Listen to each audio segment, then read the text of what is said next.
여러분을 주님의 이름으로 환영하고 축복을 드립니다. 어느 글을 읽어보다가 참으로 제 마음속에 다가오는 글이 있었습니다. 신앙이 없는 사람들은 동쪽, 서쪽, 남쪽, 북쪽 4개의 방향밖에 없다고 합니다. 하지만 우리 그리스도인들에게는 5번째의 방향을 가지고 있다고 합니다. 여기서 말하는 5번째의 방향은 우위로부터의 방향을 의미하는 것입니다. 그리스도인은 제5의 방향인 우위로부터 오는 힘으로 살아가는 존재다라는 것이요. 저도 이 사실에 전적으로 동의를 합니다. 우위로부터 오는 능력은 동서남북과는 비교할 수가 없습니다. 왜 그런가? 하나님으로부터 오는 능력이기 때문에 그렇습니다. 고린도후서 4장 7절 말씀에 보면 우리가 이 보배를 질글새 가졌으니 이는 심히 큰 능력은 하나님께 있고 우리에게 있지 아니한다라고 말합니다. 심히 큰 능력은 하나님께 있습니다. 그 하나님의 큰 능력이 위로부터 우리의 삶 가운데 흘려 내려온다. 이 사실을 사도 바울은 고백하고 있습니다. 그렇습니다. 그리스도인의 능력은 하늘로부터 우리의 삶 가운데 오는 줄 믿습니다. 하나님께서 주는 능력이 우리의 삶 속으로 임하는 줄 믿습니다. 여러분, 그런데 사실 우리가 가지고 있는 이 능력이라는 것은 별로 보잘것없는 능력입니다. 세상 사람들을 감동시키고 감화시킬 수 없는 능력이 우리 인생 속에 있는 보잘것없는 능력입니다. 거기서 거기밖에 되지 않는 실력을 가지고 과연 우리가 누구를 감동시킬 수 있겠습니까? 게다가 세상의 권력자나 힘 있는 사람들 자신이 가지고 있는 힘과 능력으로 모든 것을 다 감당할 수 있다라고 말하는 그 세상 사람들을 우리가 어떻게 감동을 시킬 수 있겠습니까? 이들의 마음을 감동시키고 그들의 삶 가운데 영향력을 미칠 수 있는 것은 우리가 아니라 바로 하나님의 능력인 줄 믿습니다. 모세가 이집트 왕 바로 앞에 나와서 내 백성 이스라엘 백성들을 이곳에서 데리고 나가겠다라고 당당하게 말합니다. 이때 바로 왕은 모세에게 아무런 말을 하지 못합니다. 함부로 말을 하지 못하고 있습니다. 그에게 어떤 힘과 능력이 있기 때문에, 모세가 힘이 있고 능력이 있기 때문에 그런 것입니까? 전혀 그렇지 않습니다. 모세야말로 세상 사람들이 보기에 별 볼일 없는 사람입니다.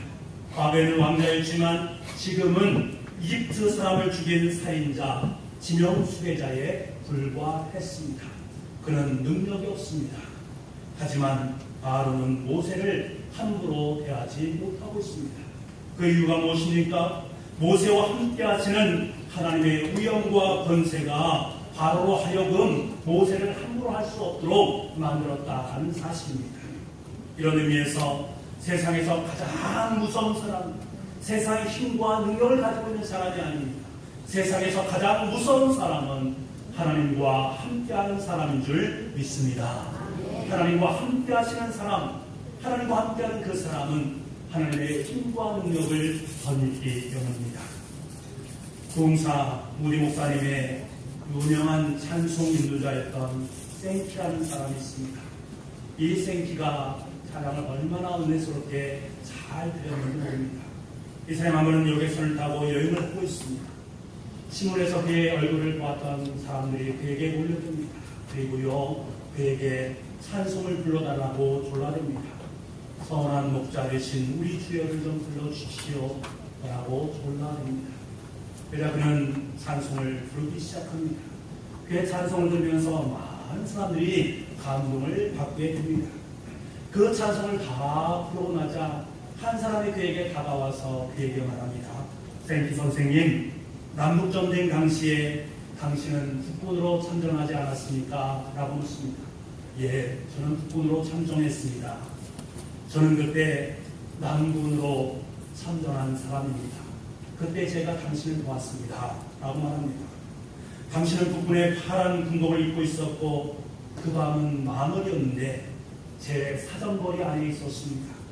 제가 당신을 겨냥해서 이제 총으로 쏘려고 그 순간에 당신이 선한 목자 되신 주 오늘 밤에 불렀던 그 감미로운 찬양, 하나님께 영광을 올려드리는 그 찬양을 들은 소리를 제가 들었습니다. 그 찬양을 들었습니다. 그런데 사실은 그 찬송이 제 어머님께서 살아생전에 많이 불렀던 찬송입니다. 그 찬송을 들으면서 저 사람은 믿는 사람이구나 라고 여기니까 제가 도저히 춤을 쏠 수 없었습니다 라고 말합니다. 그래서 MC 선생님은 그에게 다가가서 그를 끌어안습니다. 다윗은 시편 28편 7절 말씀에 다음과같이 고백하고 있습니다. 여호와는 나의 힘과 나의 방패이시니 내 마음이 그를 의지하며 도움을 얻었도다. 그러므로 내 마음이 크게 기뻐하며 내 노래로 그를 찬송하리로다. 여러분, 다윗은 지금 무덤에 내려갈 정도의 죽음의 상황 가운데 모여 있습니다. 그는 악인과 악을 행하는 사람들로 인해서 너무나 많은 고통을 받고 있는 상황 속에 있습니다. 그가 할 수 있는 것은 아무것도 없는 상황 속에 놓여 있는 거죠. 그가 어찌 악인들에게 선한 영향력을 미칠 수 있겠습니까? 전혀 그럴 수 없는 상황 속에 놓여 있게 됩니다. 그럼에도 불구하고 여러분 보십시오. 그는 그 순간에도 기쁨으로 충만해서 하나님을 찬송하고 있는 그의 모습을 보게 됩니다. 왜 그런가? 그는 위로부터 오는 하나님의 절대적인 힘이 그 삶 속에 있었기 때문에 그렇습니다. 이 절대적인 힘과 능력으로 말미암아 언젠가는 악인들은 반드시 하나님의 영향력을 미쳐게 될 것이고 언젠가는 그 모든 상황이 반드시 역전될 것이다 라는 사실을 확연하게 믿고 있었기 때문에 그렇습니다.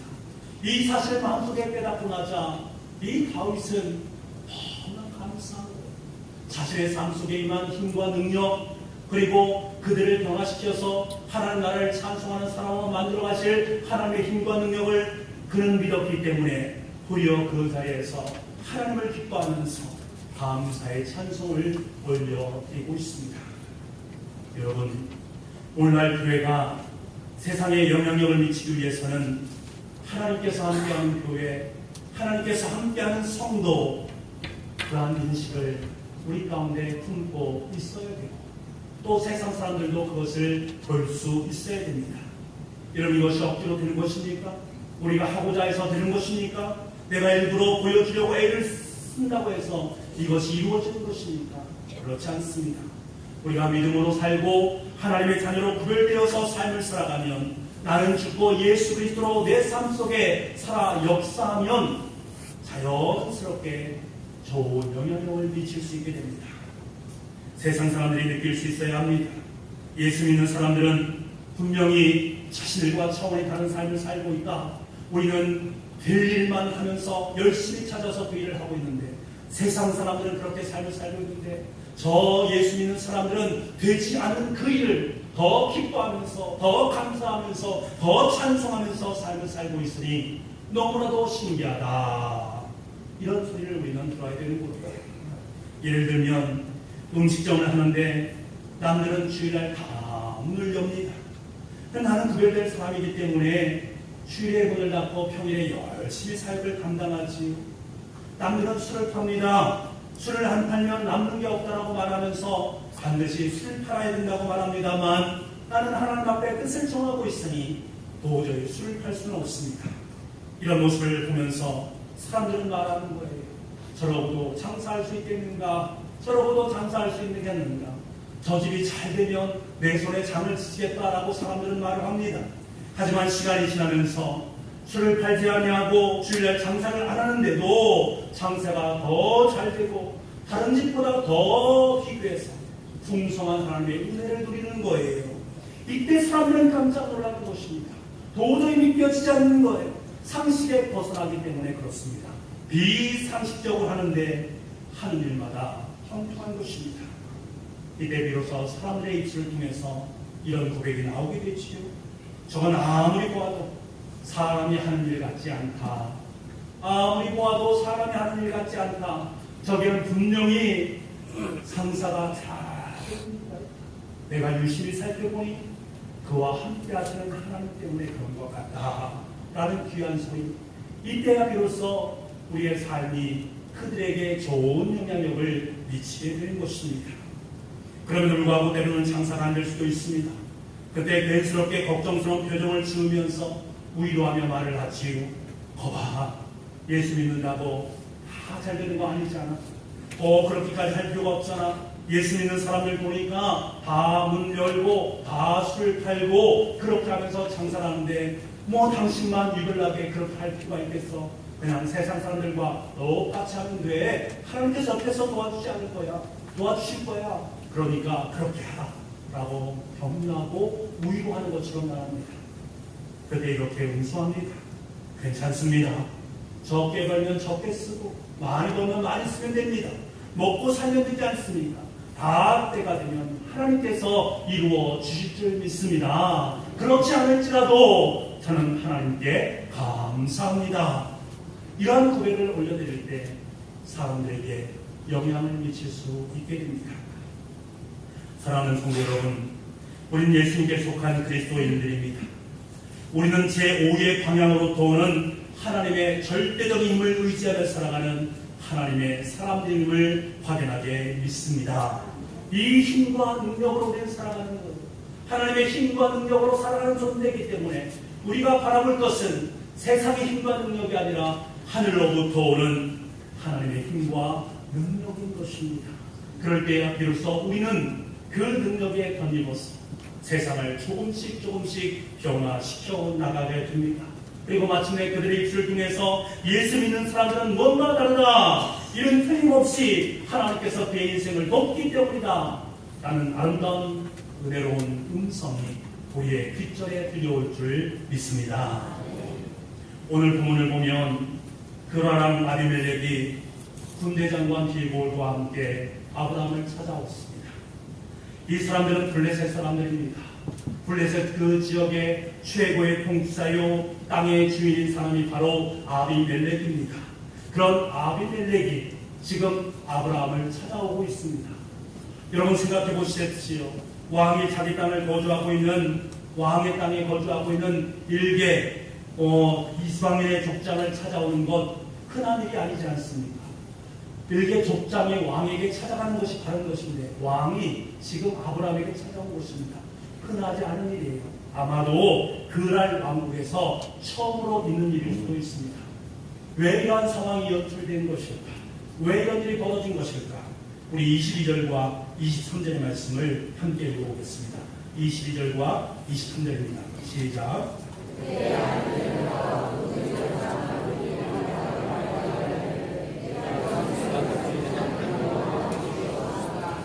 그런즉 너는 나와 내 아들과 내 손자에게 거짓되이 행하지 아니하기를 이제 여기서 하나님을 가리켜 내게 맹세하라. 내가 내게 소리한 대로 너도 나와 내게 머무는 이 땅에 행할 것입니다. 아멘. 이런 말은 무슨 말입니까? 조약을 맺자라는 거예요. 서로 사이좋게 지내자라는 것입니다. 어떤 일이 있어도 우리 서로 해치지 말자라는 거예요. 그런데 여러분 한번 생각해 보십시오. 아브라함과 아비멜렉 이 두 사람의 입장에서 볼 때 아쉬운 쪽은 아비멜렉 쪽이 아니라 아브라함 쪽 아니겠습니까? 조약을 제의하려면 아비멜렉 쪽에서 제의를 하는 것이 아니라 이 아브라함 쪽에서 제의를 해야 마땅한 것 아니겠습니까? 근데 지금은 반대의 일이 벌어지고 있는 거예요. 거기에는 분명한 그 무엇인가가 있다는 것 아니겠습니까? 그렇다면 분명한 그 무엇인가, 그것이 무엇인가? 22절을 우리 다시 한번 읽어보도록 하겠습니다. 22절 말씀입니다. 시작. 그때 아비멜렉과 그 군대장관 비볼이 아브라함에게 말하여 이르되 내가 무슨 일을 하든지 하나님이 너와 함께 계시도다. 아멘. 아비멜렉은 분명히 보았습니다. 아브라함이 그랄 땅에 머무는 동안에 그 아브라함이 이상한 거예요. 그 아브라함의 모든 것들이 다 잘 되는 거예요. 그 이유를 곰곰이 살펴보니 함께하고 계신 하나님이 보이더라는 거예요. 하나님께서 너와 함께 하시도다. 이것을 그는 보았다라는 사실입니다.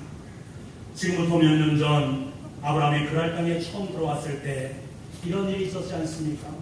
아브라함이 그의 아내 사라를 누이라고 속임으로 말미암아서 이 그랄 땅에 이 아비멜렉이 사라를 아내로 맞아들일 수밖에 없는 상황이 연출되었을 때에 하나님께서 그것을 막습니다.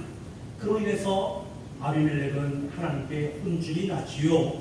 그리고 아비멜렉의 집안이 멸망을 당할 위기 속에 처했을 때 아브라함이 그를 위해서 기도할 때 그 모든 회의문이 열리는 은혜를 보게 됩니다. 이뿐만 아니라 하나님께서 아비멜렉에게 아브라함은 하나님의 선지자라고 말을 하고 있습니다. 하나님의 선지자를 지금 내가 거느리고 있는 거예요. 그렇기 때문에 이것은 잘못하면 우리 집안이 망할 수밖에 없고 우리나라가 망할 수밖에 없다라는 생각을 마음속에 품었던 적이 옛날 그런 적이 있었습니다. 그런데 여전히 아비멜렉 의식 속에는 이 아브라함에 대한 인식이 옛날에 나를 속였었는데 나를 속이는 자라는 강한 인식을 마음속에 품고 있습니다. 하나님은 두렵지만 그럼에도 불구하고 아브라함에게 일침을 놓기를 원합니다.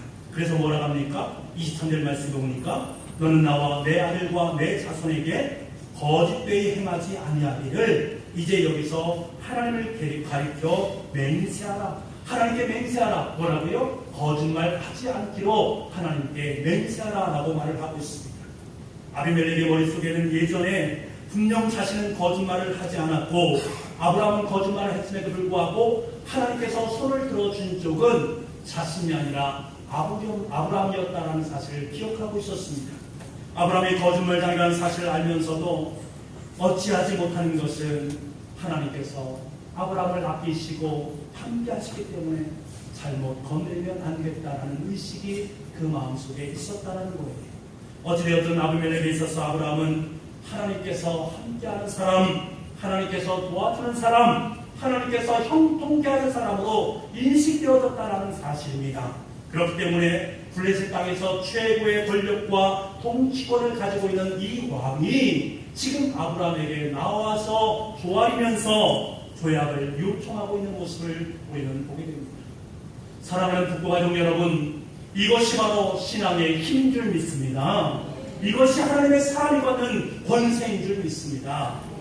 아브라함은 거짓말장이라는 안 좋은 인상을 아비멜렉에게 심어주었음에도 불구하고 하나님께서 그와 함께 하신다는 그 하나의 이유만으로 아비멜렉의 마음을 감화시키고 감동시켜서 아브라함 마음속에 들어오게 되었다는 거예요. 여러분, 세상을 감동시킬 수 있는 것은 다른 것으로 불가능합니다. 세상을 변화시켜 나가고 세상에 좋은 영향력을 미치는 것, 다른 것은 불가능합니다. 오직 하나님께서 함께 하실 때만이 가능하다는 것입니다. 저와 여러분이 하나님과 함께함으로 말미암아서 정말로 세상을 감동시키고 세상을 변화시켜 나갈 수 있는 좋은 예수 그리스도의 영향을 품는 주님의 자녀들이 될 수 있기를 원합니다. 아비멜렉이 먼저 찾아온 이유가 또 하나 있습니다. 우물의 원주인은 아브라함이었습니다. 아브라함이 찾아낸 우물이기 때문에 그렇습니다.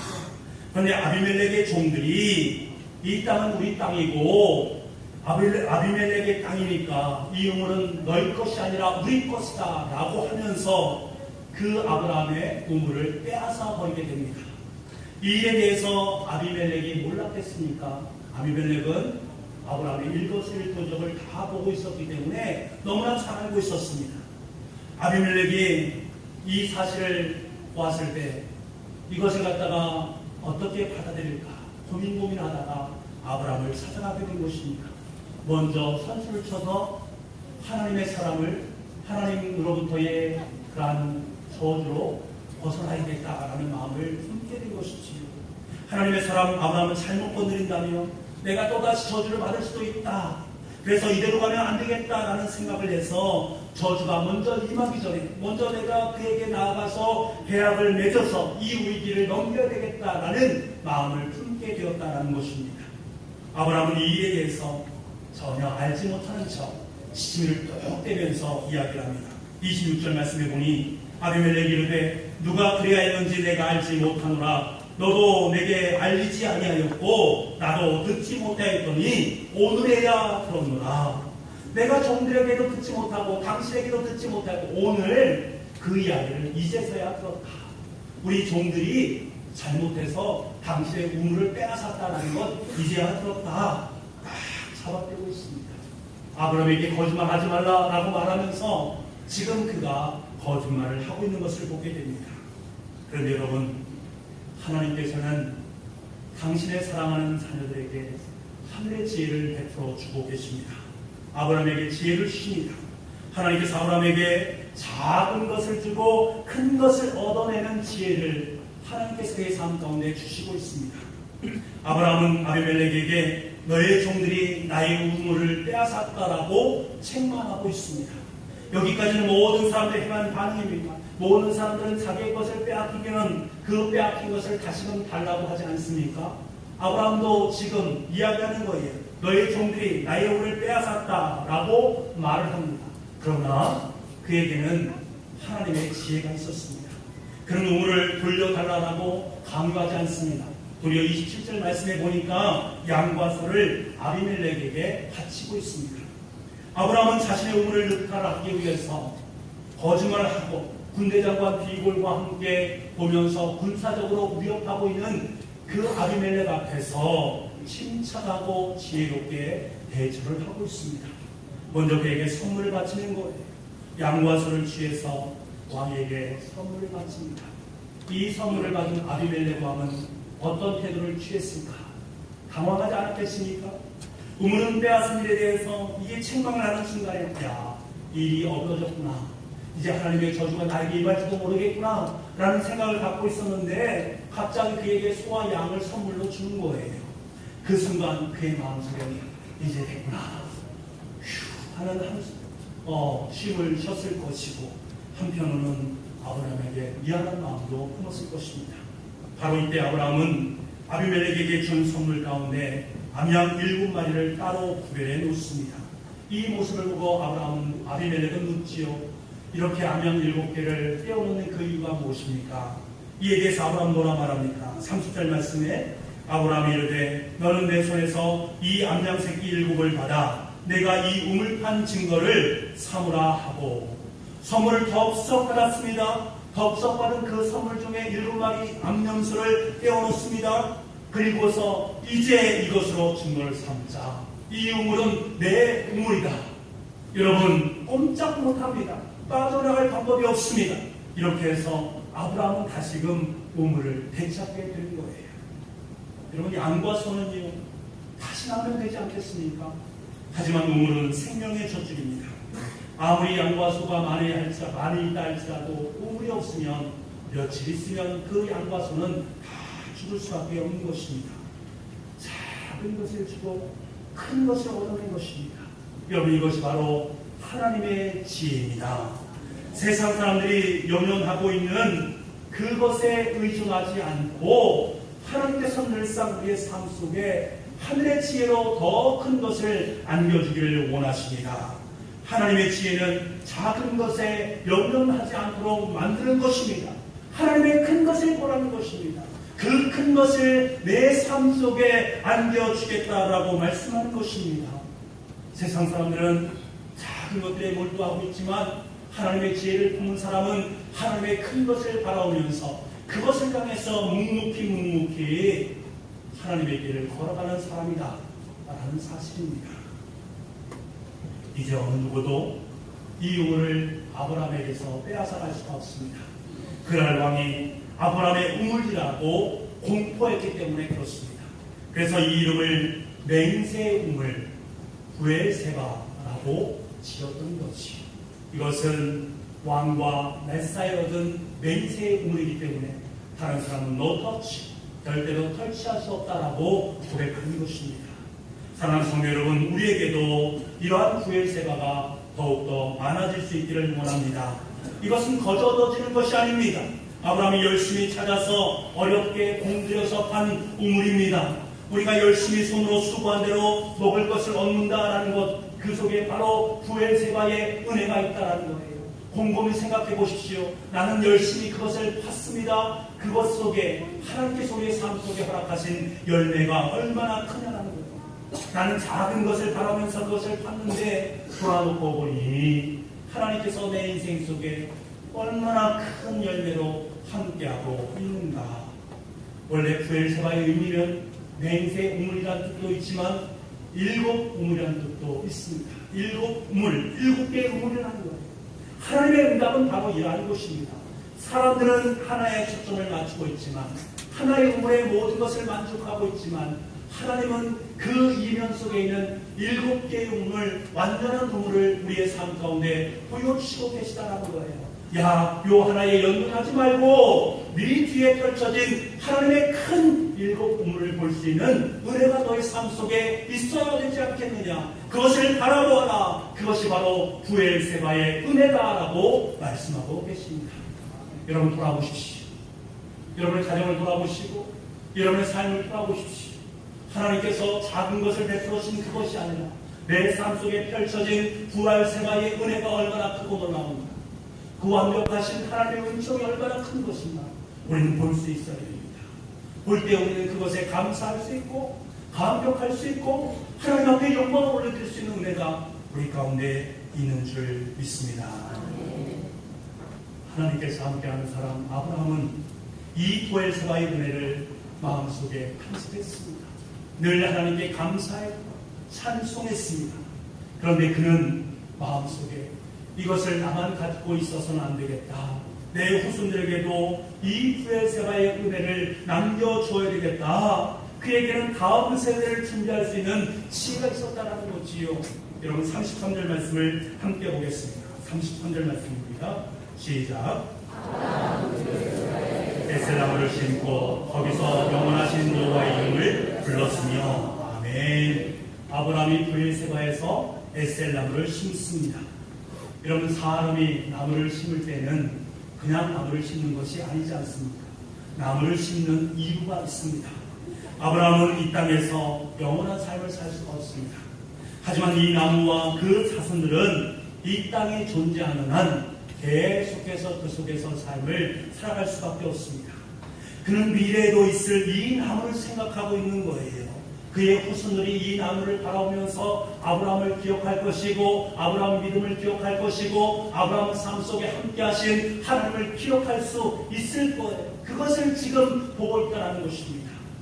여러분 원래 에셀이라는 말 자체는 도우심이라는 뜻을 갖습니다. 아브라함은 잘 알고 있었습니다. 지금까지 그의 인생을 이끌어 주시고 인도하셔서 이곳까지 도움을 주신 분이 바로 하나님이시다.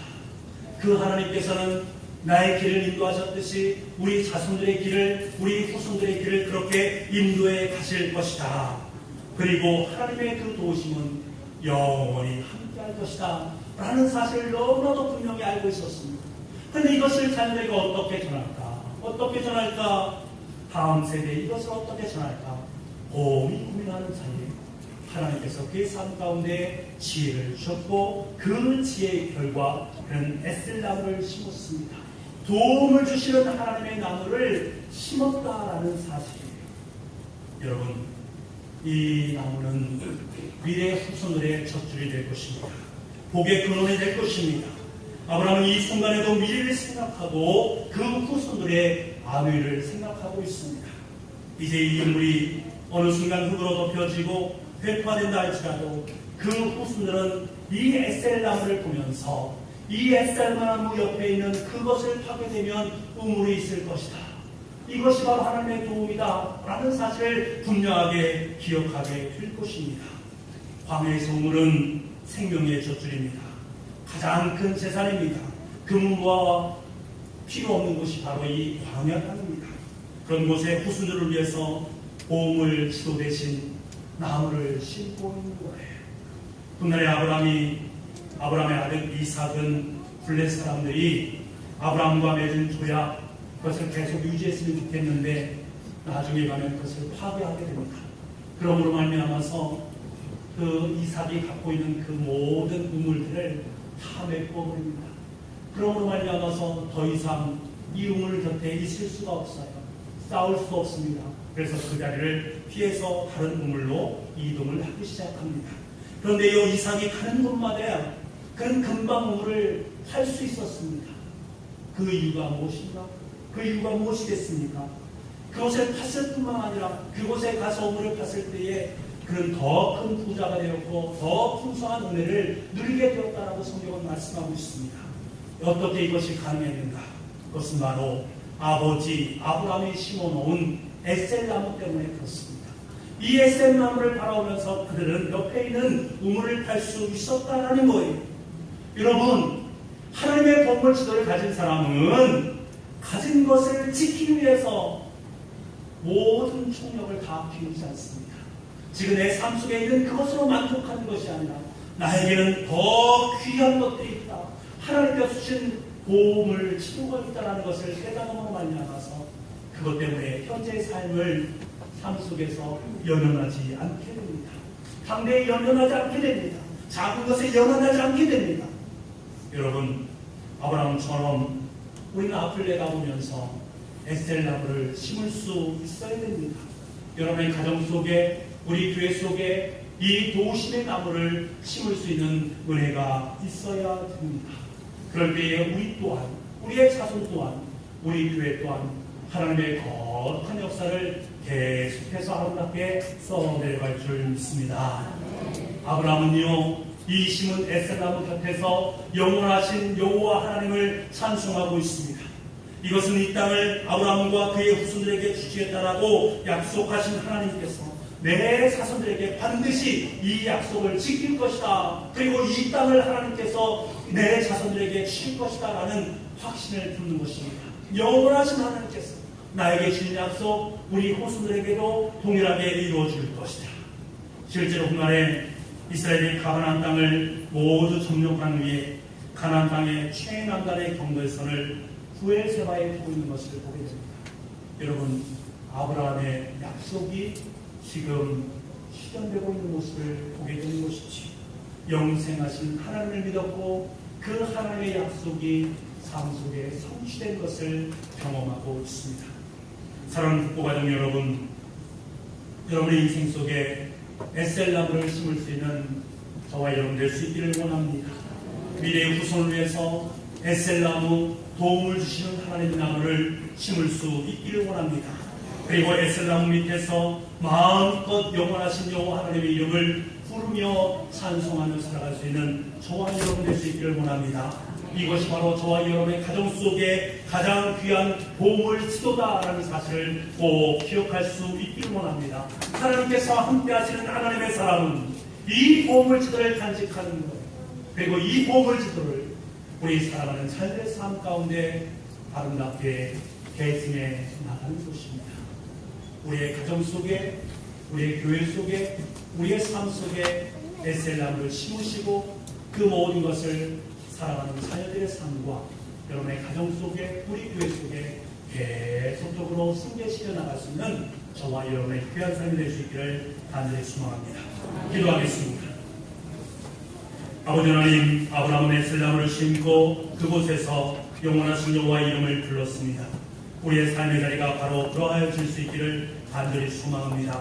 영생하신 하나님을 믿고 그 하나님께서 반드시 내 삶 속에 크고 놀라운 하나님의 것으로 내 삶의 자리를 아름답게 갖고 주심을 확연하게 믿음으로 고백하며 살아갈 수 있는 우리 모두가 될 수 있도록 주님 은총 허락하여 주옵소서. 우리 인생 속에 가장 귀한 보물지도가 바로 에셀나무 속에 있다는 사실을 깨닫고 그 하나님을 더욱더 영원롭게 하며 하나님을 기뻐하며 감격하며 주님의 길을 걸어갈 수 있는 우리 모두가 될 수 있도록 주님 마음껏 주님의 손으로 우리를 축복하여 주옵소서. 모든 말씀을 예수님의 이름으로 기도하옵나이다. 아멘.